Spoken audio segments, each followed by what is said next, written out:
ಎಲ್ಲರಿಗೂ ನಮಸ್ಕಾರ. ನಾನು ಹಾವೇರಿ ಜಿಲ್ಲೆಯ ಶಿಗ್ಗಾಂವ್ ತಾಲೂಕಿಂದ ಬಂದಿದ್ದೇನೆ.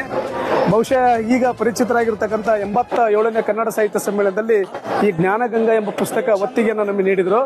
ಬಹುಶಃ ಇದರಲ್ಲಿ ಎರಡು ವಿಷಯಗಳು, ಜ್ಞಾನ ಮತ್ತು ಗಂಗಾ. ಗಂಗಾ ಎಂಬುದು ನಮ್ಮ ಭಾರತದ ಪವಿತ್ರ ಒಂದು ನದಿಯಾಗಿದೆ. ಅಷ್ಟು ಇಲ್ಲಿ ಜ್ಞಾನ ಎಂಬುದು ಇವತ್ತು ಬದುಕಿನಲ್ಲಿ ಎಲ್ಲರಿಗೂ ಕೂಡ ಜ್ಞಾನ ಬೇಕು.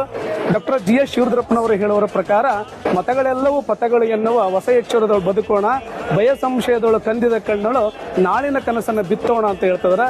ಹಾಗಾಗಿ ನಮ್ಮ ಭಾರತದಲ್ಲಿರ್ತಕ್ಕಂಥ ಮತಗಳು ದಾರಿಯನ್ನು ತೋರಿಸಬೇಕು ಹೊರತು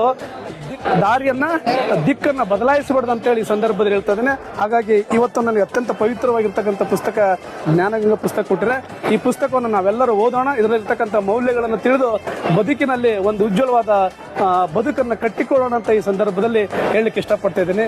ಜೈ ಹಿಂದ್, ಜೈ ಕರ್ನಾಟಕ ಮಾತೆ.